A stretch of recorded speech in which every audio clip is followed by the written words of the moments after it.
tayo maging bihag ng iisang upuan. Tapusin, hindi lang naman kaming mga kontraktor ang nakikinabang dito. Marami din sa inyo, mga politiko, ang nagpapataba ng bulsa sa pangungurakot.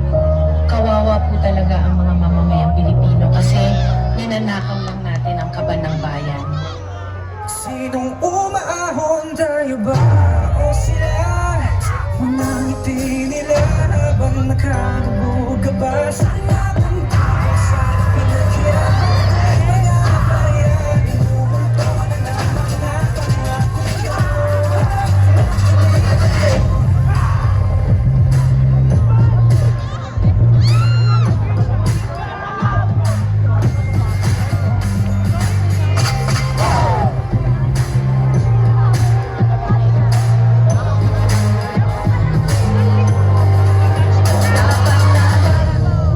Ang totoo, may hati-hati yan mula sa pinakamataas hanggang sa mga nasa gilid lang ng sistema. Sa patuloy na pagdinig sa Senado, at di umano inoratong na proyekto ng gobyerno, 491 projects. Dapat tama, tama ba din natin ginagawa? Paulit-ulit na lang na ito ang bagong simula. Simula ng simula, bakit wala natatapos? Atras sa bagay, laging ipod ng swelas ng sapatos. Ilang beses na ako, ilang beses na ba ako? Pati natin subukan at tulungan at pumaho, bumahagi sa bigat na matagal na natin pasal pag tayo na sa ating malalas na bukas para sa ating mga anak ang unang hakbang ipiliin ang tamang nakatatag na pangalan sa panloob, huwag na tayong magpautulan sa ating mga pagyakin. Huwag tayo magpumipon, mo itigil ang pagsisi sa sutil na nasa pwesto, di ka nakilala at pagsigil sa lahat ng kanyang pagkakumahan. Hindi tayo kumbinsido, huwag na natin dapat Huwag ninyong ipakita sa publiko na malinis kayo dahil sa bawat proyekto may kapalit na porsyento para sa inyong mga opisina.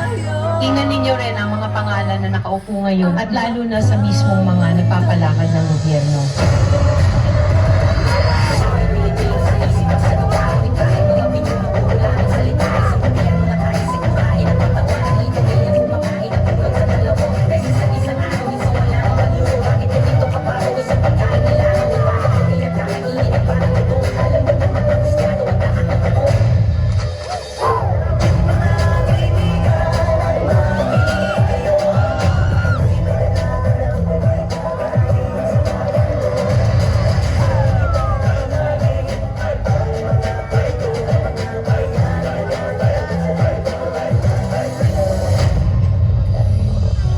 Kailan mo nga ba isa sa puso na inihalal ka ng taong bayan upang magtingkod, hindi para magpayaman, upang magsilbi, hindi para maging gahaman?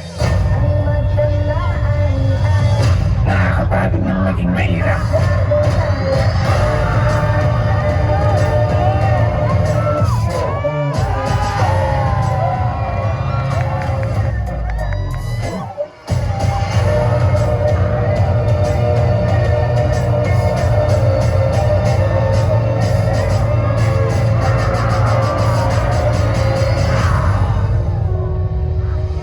Pera ng taong bayan, pero tayo ang nakikinabang. Hindi ba tayo nahiya? Ang mga mahihirap mas lalong naghihirap. Kaya tama na ang pangungurakot natin.